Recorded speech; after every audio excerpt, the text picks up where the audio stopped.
Ada satu yang belum. Apa itu? Apa nawak goncing? Oh, saya ini apa? Itu kalau bicara Bontang itu. Ya. Jadi kalau Bontang Om Epe, kakek saya itu adalah orang miskin. Tapi tidak miskin hati. Dan alhamdulillah dengan keahlian yang dia miliki, kemampuan diberi Allah untuk bagaimana menyembuhkan orang, baik dengan melalui mungkin apa ya, totok, apa urut dan sebagainya, terus misalnya dengan membantu, orangnya selalu ceria, menolong orang. Alhamdulillah saya masuk di Bontang, alhamdulillah kereta ini sambut baik dan kalau populer saya dengan Ambok Goncing. Ambok Goncing ini juga adalah merupakan salah satu yang membuka ya kampung di Teluk Singkam atau Sangki Malama bersama nenek kakek saya nenek ya. Nenek Tima bersama Bapak Sekini. Dan Ambok Goncing juga pernah tinggal di pinggiran Sungai Kabo dengan Bapak Monrang dan lain sebagainya. Itu mungkin dan ini sangat saya kagumi. Makanya di dalam pamflet-pamflet saya termasuk baliho saya bahkan nama beliau saya ikutkan. Selain tentunya yang lainnya. Assalamualaikum warahmatullahi wabarakatuh. Selamat malam. Ketemu lagi dengan Om WP di podcast Om WP. Malam ini saya kedatangan seorang tamu yang sudah biasa sebenarnya duduk di podcast ini. Tetapi malam ini kita akan bicara serius terkait dengan niat beliau untuk maju ke Karampaci. Beliau adalah Dr. Kandidat Agus Riansyah Ridwan, atau biasa juga disapa dengan Agus Peco. Pak Agus ini saudara kandung dari Irwan Peco. Berbeda perahu, akan tetapi karakternya tidak berjauh beda. Nah, yang kita akan bahas malam ini terkait dengan rekam jejak. Sebab bagaimanapun juga, profesi apapun juga yang akan kita pilih, yang paling utama diperhatikan adalah rekam jejak seseorang. Apalagi ini terkait dengan wakil rakyat. Jika Anda salah menilai atau menelisik rekam jejak seseorang yang akan menjadi wakil Anda di parlemen, maka bisa saja Anda salah pilih. Tetapi itu kembali kepada Anda. Apakah Anda mau melihat rekam jejak seseorang atau tidak? Nah, malam ini kita akan mengupas tuntas rekam jejak Dr. Kandidat Agus Riansyah Ridwan, SIP, MSI. Assalamualaikum. Waalaikumsalam Om Epe. Segar sekali kulihat ini. Iya, alhamdulillah. Tadi aktivitas di kantor, istirahat sebentar untuk menghadiri acara malam hari ini. Iya. Kan seharusnya acara ini kan kita kemarin malam sebenarnya kan. Tapi ya itulah namanya kesibukan. Akhirnya kita tunda sampai malam ini. Siap, Om. Tetapi ya namanya hal-hal tertunda itu biasanya ada hal-hal yang baik bisa ditemukan. Amin. Ya, kan? Seperti halnya dengan gonjang-ganjing politik nasional yang kita saksikan minggu ini kan luar biasa tuh. Tetapi kita tidak bahasakan itu. Karena itu urusannya mereka orang pusat. Iya, siap. Kita orang daerah ini sami nawatan aja. Siap, betul. Ya, kan? Sebagaimana komentar Pak Agus Ridwan ketika saya bertanya melalui WA, kami PKS sami nawatana. Apa yang dikatakan pusat, itulah yang kami ikuti. Oh iya, itu pasti itu Om BP. Ya. Itu juga bagian dari rekam jejak sebenarnya. Dari konsistensi kader partai politik terhadap keputusan-keputusan politik yang diputuskan oleh partainya di tingkat pusat. Pak Agus, ini sudah 2 periode di DPRD Kabupaten Kutai Timur. Alhamdulillah Om BP. Sudah 2 periode. Ya. Dan di PKS. Ya, alhamdulillah di PKS. Kenapa mesti harus ke provinsi? Apakah memang di Partai Keadilan Sejahtera itu ada aturan bahwa 2 periode sudah harus meninggalkan DPRD Kabupaten? Eh, Sebenarnya secara regulasi Ya. kan pada prinsipnya sama semua partai politik bahwa 2 periode itu hanya berlaku untuk eksekutif. Hmm. Dalam hal ini misalnya kepala daerah Ya, ya, ya. ataupun presiden dan wakil presiden. Ya, ya, ya. Adapun terkait soal legislatif atau anggota DPRD Ya. sampai level jenjang DPR RI itu kan tidak ada batasan. Ya, Ya, ya. tapi kalau ditanya saya secara personal, Ya. kenapa 2 periode ini ingin ikut kontestasi di level DPRD tingkat provinsi, Ya. itu tentu banyak hal yang menjadi pertimbangan. Mungkin salah satunya adalah dalam rangka untuk memberikan teladan ya tentunya Ya, kepada ya, ya. para generasi kita, di mana generasi-generasi muda kita ini paling tidak kita bisa memberikan satu teladan bahwa kepemimpinan itu harusnya ada regenerasi. Ya, ya, ya, ya. Ada regenerasi. Kalau kita bertahan pada sebuah keinginan atau semacam ego, Ya. ya tentu selalu kita akan berpikir pada zona nyaman seperti itu. Ini untuk pribadi saya Ya, itu yang ya, ya. pertama. Yang kedua adalah tentu saya mencermati dalam perspektif politik Ya. maupun dalam perspektif manfaat, ya Ya. tentu secara orientasi, secara geografis dan wilayah, Ya. tentu provinsi akan jauh lebih bisa kita memaksimalkan manfaat atau semacam advokasi, Ya, ya, ya, ya. menyuarakan apa yang memang menjadi hal-hal yang harus dilakukan dalam masuk dalam dunia politik, Ya.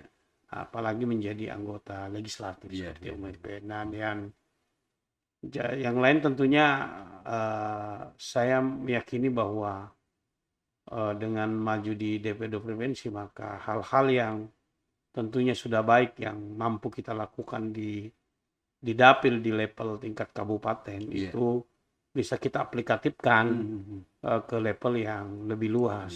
Ya, dalam hal ini kalau bicara kita zona 6 ini, itu meliputi Bontang, Kutai Timur, dan Berau. Mungkin kurang lebih seperti itu. Dan memang tidak dipungkiri juga bahwa memang ada pesan moral juga dari pimpinan partai kita untuk kalau bisa memang ada regenerasi, ada terus-menerus kita persiapkan memang orang-orang yang harus mengganti kita kan pada posisi-posisi yang memang kita yakini orang-orang ini yang sudah kita kader ini paling tidak bisa melaksanakan tugas-tugas sebagaimana yang pernah kita lakukan. Melanjutkan tugas-tugas yang pernah dilakukan. Ya, kurang lebih seperti itu, MP. Luar biasa ya. Tetapi ini kan kita bicara masalah rekam. Saya ingin menguliti rekam jejaknya Pak Agus Ridwan dengan Said. senang hati. Saya berterima kasih sekali. Ya.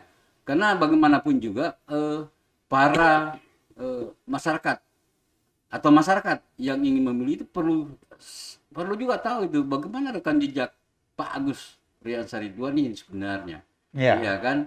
Nah, kan sebelum masuk menjadi anggota DPRD Kabupaten Kutai Timur, dulu menjadi guru. Iya, betul, MP. Nah, guru itu apakah guru memang sudah PNS atau gimana tuh ceritanya tuh? Oh iya, tentunya saya sudah PNS semua. Sudah PNS. Waktu itu formasinya adalah 2006 dan saya terangkat di tahun 2007. 2007 ya? Ya. 2007. Yang sebelumnya memang saya adalah masih PTT juga dan di tahun 2001 ya. Terus sebelumnya juga dari 1998 itu sudah honor juga. Menjadi honor. Nah, seperti itu. Jadi background ya setelah maju menjadi caleg itu memang seorang guru. Namun sesungguhnya sebelum saya menjadi ASN, sebelum menjadi PNS, memang saya adalah kader Partai Keadilan Sejahtera. Bahkan awal berdirinya Partai Keadilan Sejahtera ini di saat masih namanya Partai Keadilan. Partai Keadilan ya. Ya, di tahun 1998. Iya. Saya termasuk orang yang di awal pada saat berdirinya partai ini termasuk yang pertama didatangi waktu itu masih Kabupaten Kutai seperti itu. Nah, saya termasuk yang pertama didatangi teman-teman aktivis untuk menyampaikan bahwa kader-kader tarbiyah itu membentuk satu partai politik namakan Partai Keadilan waktu Partai itu. Keadilan. Dan alhamdulillah saya menjadi salah satu pengurusnya waktu itu. Nah, setelah mengikuti kontestasi politik kan sebagaimana kita ketahui bahwa Partai Keadilan tidak memenuhi parlemen threshold. Sehingga 2002 maka berubah namanya menjadi Partai Keadilan Sejahtera. Nah, sejak itu saya jadi sekretaris PKS di Kecamatan Sangkulirang. Dan akhirnya waktu itu yang duduk menjadi wakil rakyat dari Partai Keadilan Sejahtera waktu itu adalah pemilihan 2004, 2009, 2014 itu adalah Ustadz Sabarudin Husni SAG. Nah, di mana di 2014 pemilihan itu beliau diproyeksi untuk mengisi formasi bacalek untuk di provinsi. Dan akhirnya karena saya memang kan dari awal memang adalah merupakan kader Partai Keadilan dan kader Partai Keadilan Sejahtera, maka struktur dalam hal ini saya menghubungi saya, termasuk diantaranya Ustadz Ardiansyah yang waktu itu beliau sebagai wakil Bupati Kutai Timur, wakil dari Pak Isran, untuk menyampaikan kepada saya bahwa kalau bisa saya maju menjadi caleg. Dan karena memang saya kader saya bilang Bismillah insya Allah saya maju. Setelah itu baru saya coba untuk menyampaikan ke istri dan orang tua. Nah, sebelum saya ngulik ini ke keluarga ini, bahwa ternyata memang kalau saya pelajari Pak Agus ini memang ada darah atau jiwa reformisnya gitu. Karena pergerakan yang dilakukan itu bertepatan dengan gerakan reformasi di tahun 1994, walaupun namanya orang Sangkulirang. Ya, masa itu kan saya sudah di dunia kerja. Waktu itu saya sudah mengajar. Tahun 1998 itu? 98. Waktu itu saya sudah mengajar pendidikan sejarah dan penjaskes di SMA Sangkulirang. Dan setelah itu bahkan saya mengajar pendidikan kewarganegaraan. Bahkan disertifikasi sebagai tenaga pendidik saya itu adalah pendidikan kewarganegaraan. Karena memang secara latar belakang pendidikan saya kan dari Sospol, ilmu pemerintahan. Nah, jadi yang mendekati untuk memberikan pendidikan karena bukan dari sarjana pendidikan adalah pendidikan kewarganegaraan yang keterkaitannya dengan ilmu politik dan perundang-undangan. Namun sebelum saya masuk di SMA mengajar itu sebenarnya saya pernah ikut bela negara juga Om WP. Kurang lebih waktu itu sekian bulan lah, kurang lebih berapa bulan mengikuti pelajaran tentang Hankam Rata, kebangsaan, wawasan dan lain sebagainya. Nah, itu kan harus diaplikasikan. Nah, waktu itu saya ditawarkan apakah itu diaplikasikan dalam kehidupan pemerintahan dengan bekerja di kantor kecamatan, ataukah masuk di lembaga pendidikan. Saya memilih masuk di lembaga pendidikan. Luar biasa. Nah, ya ada yang unik sebenarnya di keluarga Pak Agus ini. Keunikannya begini. Maaf. Katakanlah seperti Pak Agus. Sebenarnya kan banyak orang yang menyayangkan itu. Kan sudah enak jadi guru. Apalagi sudah ada istilahnya SK PNS. Iya, sertifikasi juga. Sertifikasi waktu itu kan. Loh, kenapa harus menjadi salah satu kandidat yang ikut di caleg? Ada beberapa faktor tentunya Om WP. Ya. Ya, yang pertama tentunya tadi sebagaimana saya katakan bahwa Mm-mm. sebelum saya menjadi PNS kan saya merupakan salah satu kader partai Ya. yang tentunya sebagai kader partai yang memang mengikuti rule dan mengikuti arahan daripada partai sebelumnya di saat di kader tentang soal integritas, Ya. soal konsistensi dan komitmen, Ya. maka pada saat partai politik meminta waktu itu dalam rangka niat yang baik Ya. agar supaya keterwakilan Partai Keadilan Sejahtera tidak kehilangan kursi, Ya. dan tentunya mungkin pertimbangan partai menganggap saya mungkin menilai ya, Ya, nilai ya. saya mungkin memiliki kapabilitas dalam Ya. perspektif keilmuan Ya. yang memang secara karakter saya dulu itu memang apa namanya agak-agak gerah kalau melihat perbuatan-perbuatan yang tidak manusiawi Yang jolim. atau hal-hal yang tidak Ya, ya. adil itu Ya. cenderung Ya. Ya. saya itu agak-agak memiliki sensitivitas yang tinggi untuk ikut terlibat. Belum lagi memang secara konsep keilmuan kan karena pernah mengajar sejarah, mengajar pendidikan kewarganegaraan dan sebagainya, Ya. tentu mengajarkan tentang sistem politik dan lain sebagainya, budaya politik dan lain sebagainya. Jadi bahkan memang di masa-masa sekolah masih mengajar, Ya. siswa-siswa memang banyak yang menyuruh bahwa kayaknya saya Pak Agus itu cocoknya memang masuk dalam dunia politik praktis, maksudnya caleg Iya, seperti iya, itu. iya, iya. Ya, dan memang ternyata qadarullah itu di 2013, di 2014 baru betul-betul panggilan itu tentunya melalui Ustadz Ardiansah yang ditawarkan untuk maju waktu itu. Iya. Dan waktu itu kan adik saya juga masih seorang PNS. Nah, Pak Irwan itu juga belum masuk dalam dunia politik. Ya. Jujur, dulu waktu itu kami diskusi bahwa salah satu di antara kita sebagai anak laki-laki ya dari keluarga ini, yang mana sih yang sebenarnya cocok masuk dalam dunia politik. dunia politik ya. Waktu itu memang Dinda Irwan karena memang beliau orang teknis, orang yang memang dibutuhkan di pemerintahan secara kinerja PNS. Ya. Kalau saya kan fungsional, kayaknya katanya cocoknya saya. Iya, Akhirnya iya, waktu itu saya lah, apalagi memang sebagai kader yang diminta maju. Termasuk beliau juga waktu itu ambil bagian yang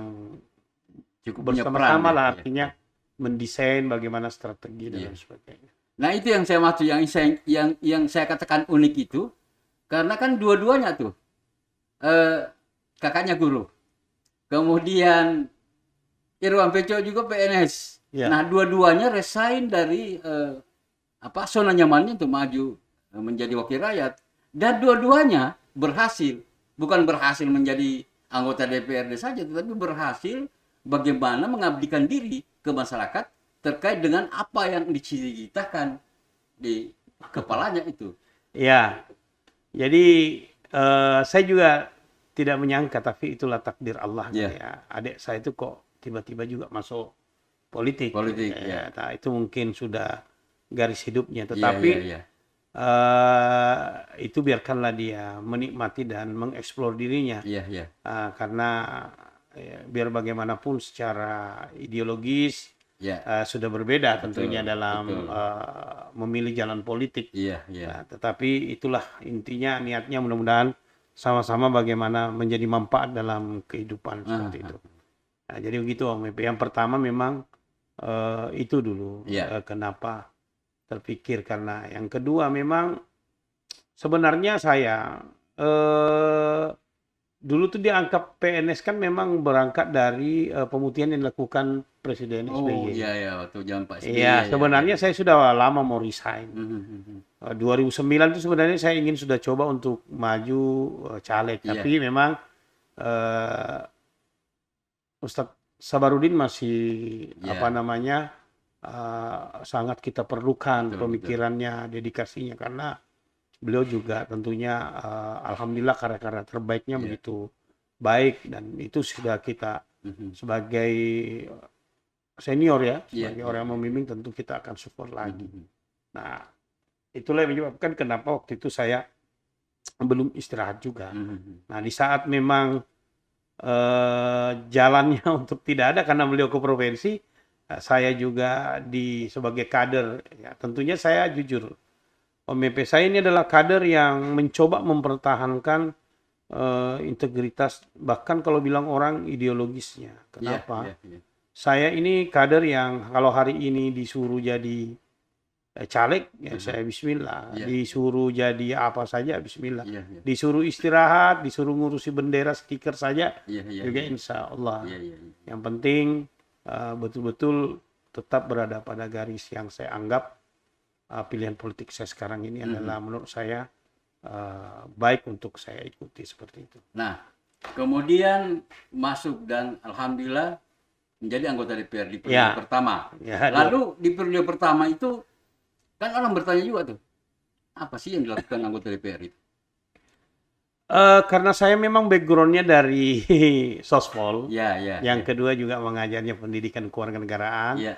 Yang ketiga juga memang secara empiris saya adalah bagian daripada struktur dalam sebuah partai politik. Aha, aha. Tentu secara konsep teori tentang apa itu politik, apa itu komunikasi politik, Iya, sosialisasi politik, termasuk dinamika politik. iya, Di antaranya juga bahwa tentang hak dan fungsi anggota anggota DPR. DPRD itu saya sudah sangat menguasai persis secara konsep Iya, sebelum iya. saya maju, Bang Wepe. Iya, iya, iya, iya. Bahkan aplikatif-aplikatif yang dilakukan anggota dewan itu sangat kita sudah memahami persis.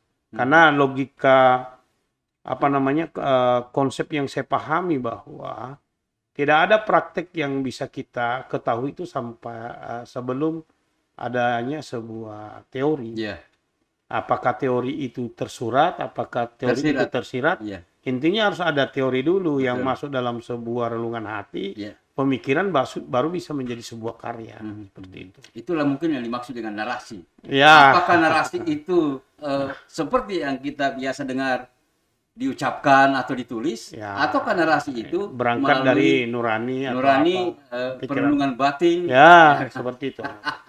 Jadi seperti itu. Iya. Nah, Ya, Dapil 5 Sansaka Kaukar adalah sebuah daerah yang saya anggap di Kutai Timur itu daerah yang sangat potensial, memiliki sumber daya laut yang luar biasa, kemudian sumber daya darat yang luar biasa, dan memiliki keluasan wilayah yang cukup bagus juga. ya, Kemudian di sana juga saya lihat seperti di Kobun, kali orang itu tingkat ekonomi masyarakat itu sudah mulai meningkat. ya, ya. Nah kan banyak yang sudah ancang-ancang tuh berpikir bagaimana supaya daerah Sansaka Kaukar itu bisa mekar. Ya, Itu juga kemarin ada pertanyaan waktu saya podcast dengan Dr. Haji Irwan tuh. ya. Nah, sarannya Haji Irwan itu ya kalau mau betul-betul serius memekarkan daerah itu diskusinya jangan Sanggulira. Ya, ya. Diskusinya itu di Jakarta dan itu masuk akal. Ya, itu salah satu pendapat lah saya Iya, rasa. Karena iya, memang iya. ada proses yang memang boleh dilakukan dari bottom up, ada juga proses yang bisa dilakukan top down. Itu hanya soal perspektif dan soal Perspektif, sudut ya. pandang. Iya, iya, iya. Jadi bukan persoalan salah benar. Mhm. Saya malah kalau mau memilih jalan tengah berpikirnya, bagusnya memang dua jalan itu dilakukan. Iya, Ada yang mengambil jalan top down, iya, ada yang mengambil jalan bottom up. iya. Tapi kalau bicara soal manajemen perencanaan, ya tinggal kita lihat mana yang lebih efisien dan mana yang lebih efektif. Iya. Ya, saya rasa di persyaratan untuk bisa sampai ke pusat juga itu harus terpenuhi semua persyaratan-persyaratan yang ada di tahapan awal Iya, seperti iya, itu iya. ya. Itu kalau terkait soal pemekaran Om Epi. Iya. Ya. Tapi kan kita tidak Kita- masuk ke sana secara detail, jadi saya tidak mau. Betul. kesana. Kita bukan itu. Ya. Itu hanya bagian. Saya ingin Ya. memancing saja tentang apa respon Pak Agus terkait dengan pemekaran itu. Ternyata memang sudah ada juga di pemikiran. Hanya Oh ya, kita dari dulu kan Iya, memang, iya, bukan iya. baru sekarang. Betul. Memang tahapannya kan ada, blueprintnya juga sudah teman-teman garap. Mhm.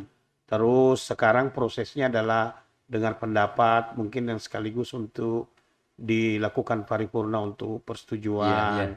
Setelah itu mungkin mendapatkan persetujuan dari kepala daerah, baru ke level provinsi dan seterusnya. Iya, iya, iya. Itu kan ada tahapan memang yang sudah harus dilewati.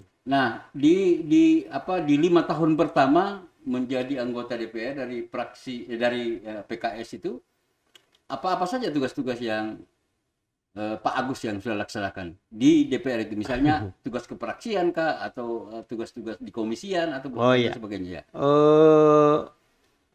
Kalau tugas di DPRD ya, dalam normatif selaku anggota DPRD, memang saya pertama masuk itu pernah jabat wakil ketua komisi D, pernah di wakil ketua komisi A yang membidangi hukum dan pemerintahan, pernah juga menjadi anggota Banggar, di awal-awal menjadi anggota DPRD. Ya, memang saya mencoba di awal-awal masuk menjadi anggota DPRD itu untuk memberikan semacam respon kepada teman-teman yang senior waktu itu, untuk mengasih tahu bahwa kami hadir siap untuk melakukan dinamika politik yang dinamis tetapi produktif, termasuk siap untuk melakukan adu ide, gagasan dan sebagainya. Ya, karena memang alhamdulillah sebagaimana saya katakan di awal tadi Om Epe, bahwa saya sebelum masuk itu, insya Allah waktu itu saya yakin sekali bahwa saya sudah sangat memahami persis tentang tupoksi waktu itu.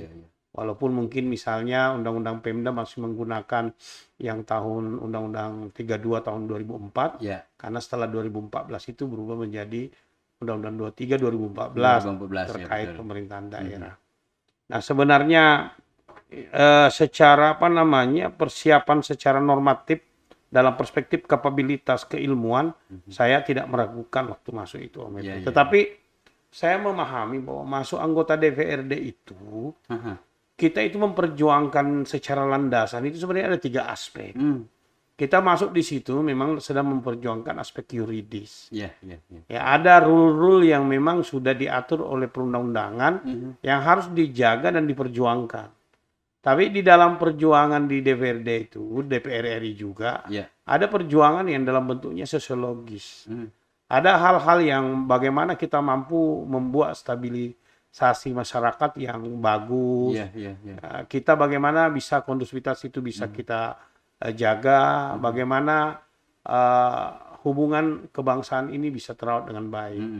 Dalam hal yang ketiga, dalam sisi filosofis, bahwa kita masuk di situ, kita tidak ingin makna atau semacam spiritual atau semacam keyakinan dan kepercayaan yang memang dituangkan di dalam ideologi kita yang merupakan perenungan the founding father kita, perenungan para perumus-perumusnya itu hilang. Karena bagi saya, apapun pekerjaan kalau berbicara berbangsa dan bernegara ini, maka rule-nya itu sudah jelas. Bahwa itu rule-nya adalah Pancasila dan Undang-Undang Dasar 45. Nah, menurut saya Om Epe, ini harus dikuasai. Karena baik Pancasila maupun Undang-Undang Dasar 45 isinya itu adalah yuridis, isinya itu adalah sosiologis, dan isinya itu adalah filosofis yang merupakan konsensus kesepakatan daripada para perumus yang merupakan culture Nusantara pada masa itu. Nah, itulah ya seperti apa pembuka saya tadi, bahwa masyarakat itu sebenarnya harus melihat rekam jejak seseorang, melihat rekam jejak caleg itu, apakah dia memiliki kemampuan teoritis, apakah dia memiliki kemampuan praktis, ya kan? Atau jangan-jangan hanya karena berdasarkan isi tas. Nah, lagi-lagi ini yang meracuki kita. Tetapi is okay, orang bilang ya mau dia apa, kita tidak bisa salahkan masyarakat. Ya, memang ini harus terus kita lakukan pendidikan politik. Kita harus, karena kan biar bagaimana, kalau ditanya harapan masyarakat, semua berkeinginan harapannya itu adalah bagaimana cita-cita bangsa yang memang termuat di dalam preambel Undang-Undang Dasar 45 dalam hal ini alinea kedua, bagaimana masyarakat kita itu merdeka, bersatu, berdaulat, adil dan makmur. Betul. Itu bisa terwujud. Itu tidak akan pernah terwujud sebelum preambel alinea pertamanya itu betul-betul mampu kita perjuangkan. Di mana bahwa penjajahan harus dihapuskan di atas muka bumi ini karena dia melanggar peri kemanusiaan dan sebagainya. Nah, itu sebenarnya diurut oleh orang-orang terdahulu kita itu, para pendiri bangsa ini, itu tidak sekedar diurut begitu saja. Betul. Ada nilai yang harus dipahami. Karena menurut saya, kenapa negeri ini termasuk masih ada tersisa hal-hal yang tidak bisa selesaikan, karena memang bisa yakin bahwa memang dari awalnya kita tidak mengerti dan tidak paham. Harusnya kan kalau masuk di apalagi OMP, orang perlu paham bahwa anggota DPRD itu statusnya adalah pemerintahan daerah. Kalau berdasarkan Undang-Undang 23, harusnya itu menjadi mitra pemerintah dalam rangka untuk betul-betul merumuskan bagaimana mampu membantu pemerintah membuat rumusan. Sehingga itu sebenarnya kajiannya itu adalah pemahaman terhadap ideologi, pemahaman terhadap konstitusi, setelah itu pemahaman terhadap perundang-undangan termasuk peraturan pemerintah dan Permendagri yang terkait soal bagaimana menjalankan tupoksi sebagai anggota DPRD. Nah, kalau itu tidak dimiliki, makanya saya pernah waktu di podcast dulu itu OMP, saya kepinginnya memang sebenarnya caleg itu ada post-testnya atau ada mungkin pre-testnya. Sehingga betul-betul minimal konsep dasar awal. Karena menurut saya, betul DPRD itu diisi dengan berbagai macam warna.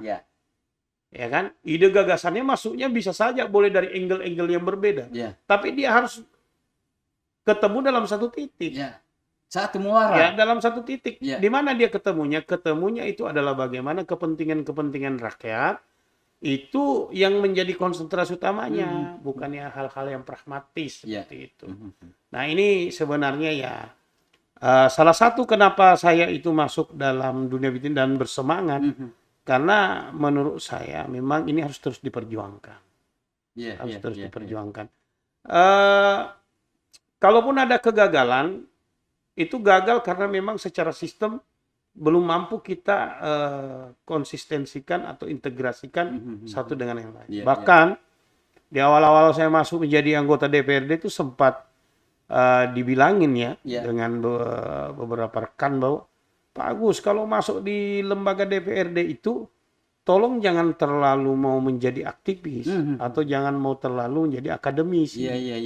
Akademis gitu kan. Di sini lembaga politis. Saya bilang, oh ini agak-agak keliru. Agak-agak keliru. Kenapa? Terkesan sekali sangat individualistik kalau kita berbicara bahwa lembaga ini politis. Kecenderungan memperjuangkan hanya warna. Bagaimana? Sedangkan 3 fungsi budgeting saja, itu bagaimana membuat rumusan yang berangkat dari nilai kritis. Dan ini berangkat dari aktivis. Berangkat dari nilai analisis, data, pemahaman, ini kan akademisi. Baru masuk nilai politisnya, bagaimana kepentingan orang-orang banyak itu diperjuangkan. Begitu juga dalam sisi legislasi. Nah, legislasi ini kan harusnya kita membuat rumusan yang dimana apabila kita bikin, hak-hak masyarakat itu terwujud melalui itu.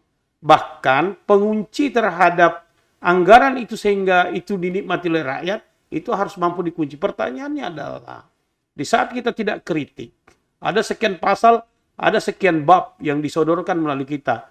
Anggaplah dari kampus loh yang membuat naskah akademiknya. Kalau akademisi kita tidak kuat memahami, menganalisis konstruksinya daripada itu, baik secara filosofinya, yuridis maupun sosiologinya, terus apa?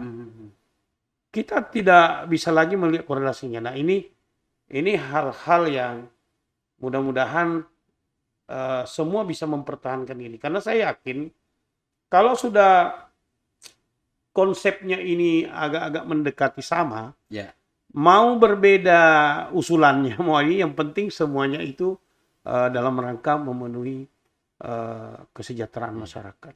Mungkin gambarannya kurang lebih seperti itu. Apapun warnamu, Ya, siapapun, apapun ya, warnamu, ya. kamu berlatar belakang apapun, tapi tetap muaranya bagaimana mensejahterakan rakyat. Filosofinya itu kan perbedaan adalah rahmat. Perbedaan itu adalah kekuatan yang utuh. Ya, Karena itu filosofinya harusnya itu dirawat itu perbedaannya. Karena perbedaan itu sesungguhnya untuk memunculkan berbagai macam khasanah pemikiran. Tetapi ingat, kita dikontrol oleh orang yang oleh regulasi, aturan yang sudah baku. Oleh karena itu, gimana kita bisa memahami bahwa ini sudah sesuai atau tidak? Ya. Misalnya kita kirim, bisa dikembali untuk untuk difasilitasi. Setelah itu mungkin kita buat finalisasinya. Kalau tingkat pemahaman kita terlalu jauh dengan tim-tim teknis, ya kita ujung-ujungnya juga akan terus setuju saja tanpa memahami sebenarnya betul. Apa konteksnya. Nah itulah yang ingin saya katakan, bahwa kan orang tuh berteriak-teriak tuh, masyarakat kita berteriak, produk politisi kita di awal kemerdekaan, kemudian di pertengahan kemerdekaan itu berbeda dengan zaman sekarang ini, apalagi dengan diberlakukannya pemilihan langsung itu. Bahwa memang dulu tidak ada penolakan terkait dengan bagaimana kita beradu argumentasi secara teori di parlemen. Dan sekarang kan itu seperti yang dikatakan Pak Agus tadi, bahwa ini dunia politik. Ya, pemilihan langsung nih Om Epe malah sebenarnya menjadi ajang yang bagus untuk memunculkan pemimpin yang baik. Ya, makanya dibutuhkan rekam jejak. Variabel sistem yang harus dibikin. Iya. Bagaimana kalau kita bikin secara terbuka, tapi tingkat menyeleksinya hanya pada tingkat memilih. Harusnya itu diseleksi mulai dari tingkat awal. Tingkat bagaimana kaderisasi dilakukan. Nah, itu dia. Bagaimana yang dipasang misalnya dari caleg 1 sampai caleg sekian, itu adalah semua orang-orang yang memahami politik dan siap betul-betul menjalankan apa yang harus dijalankan di dalam lembaga yang dinamakan dengan DPRD.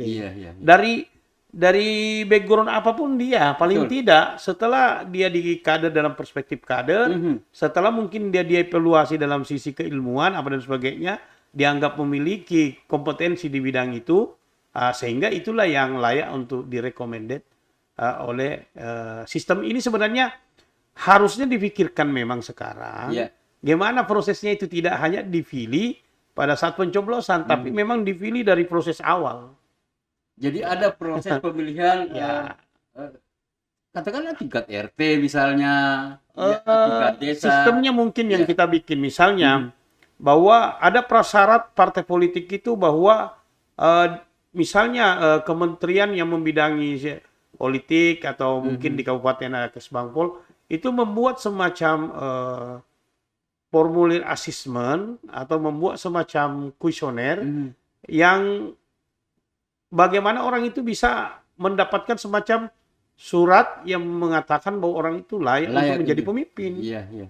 Harus diuji dalam sisi leadernya, harus diuji dalam sisi ininya. Minimal ada syarat-syarat pembekalan yang harus diberikan ke partai, bahwa yang boleh caleg adalah yang pernah mendapatkan apa di partai, dan daftar namanya diserahkan di mana, di Kesbangpol atau di kementerian mana. Itu kalau itu salah satu saja contoh sistem yang harus dibangun. Atau apa dan sebagainya, sehingga betul-betul orang masuk dalam dunia partai politik ini betul-betul menjadi sekolah yang betul dalam rangka memunculkan kader-kader pemimpin anak bangsa yang luar biasa. Kita terserah mau latar belakangnya dari mana, tapi di sini filter awal. Setelah itu pemerintah juga mengambil bagian untuk memfilter itu sehingga muncul bacalek-bacalek yang memang sudah disuguhkan oleh partai politik. Itu kalau sudah itu bisa Om Epe, saya rasa itu paling tidak prem pada saat duduk di kantor dalam sebuah lembaga pasti akan sama prem dasar berpikirnya. Walaupun beda perjuangannya, tapi nanti ending keputusannya sama. Tetap sama.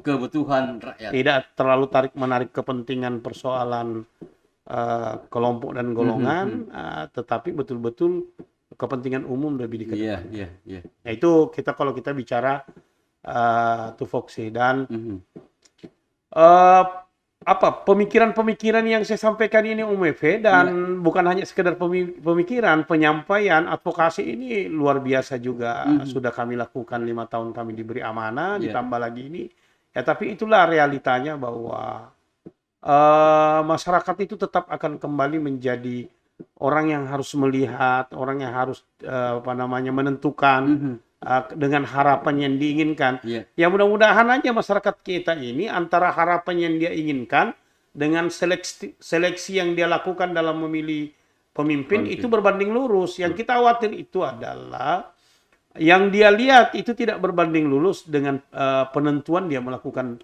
memilih seseorang. Nah, ini akan kembali lagi harapan dia tentang kepemimpinan dan keputusan yang dapat mampu menjalankan hak-hak yang diinginkan itu kayaknya sulit diwujudkan. Ya memang, apalagi begini. Akhirnya kita kembali mengupas itu. Pileg ada hubungannya dengan pilkada.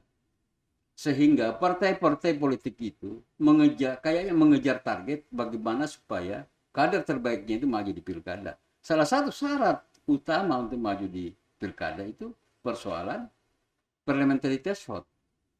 Katakanlah misalnya partai A hanya 3 kursi, partai B hanya misalnya 3 kursi, padahal dibutuhkan 8 kursi untuk mencalonkan seorang calon bupati, maka partai-partai politik yang memiliki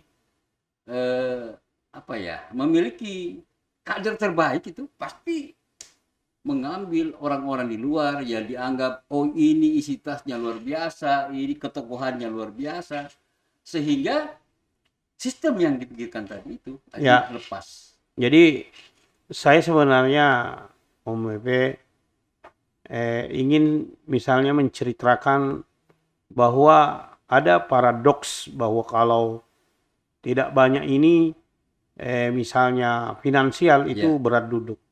Sebenarnya semakin sering kita omongkan itu, maka pembuktian itu semakin terjadi. Sehingga kebenaran tentang kalimat itu kita yang membenarkannya. Sehingga kalimat-kalimat seperti itu harus kita tolak dengan cara mencoba untuk melakukan pendidikan politik, penyampaian-penyampaian yang memang seharusnya seperti apa disampaikan. Ya, saya tidak menyalahkan masyarakat terhadap hal itu, tapi alhamdulillah saya 2 periode. Memang masih banyak orang yang lebih banyak suaranya daripada saya, Om. Saya waktu pertama maju kalau nggak salah 1876, terus pribadi itu, terus ini 1900 dan sebagainya.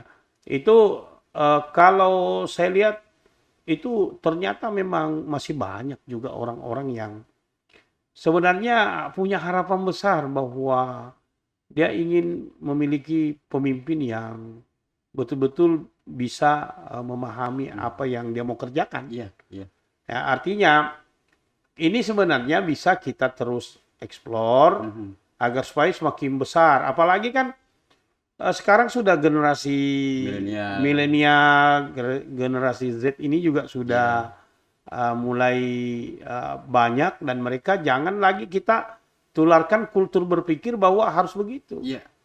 Nah, makanya sebenarnya harapan kita itu ke depan ada kanalisasi yang dilakukan oleh partai untuk betul-betul menyaring orang yang akan dimajukan caleg, tapi ada juga sistem yang dibangun pemerintah untuk bagaimana betul-betul ada syarat awal untuk orang bisa masuk menjadi bacalek itu. Itu kalau itu sudah bisa dilakukan, paling tidak awal langkah itu sudah startnya menurut saya bagus. Harus berani memang untuk memotong satu pemikiran dengan satu sistem yang betul-betul konsisten, komitmen untuk menjalankan.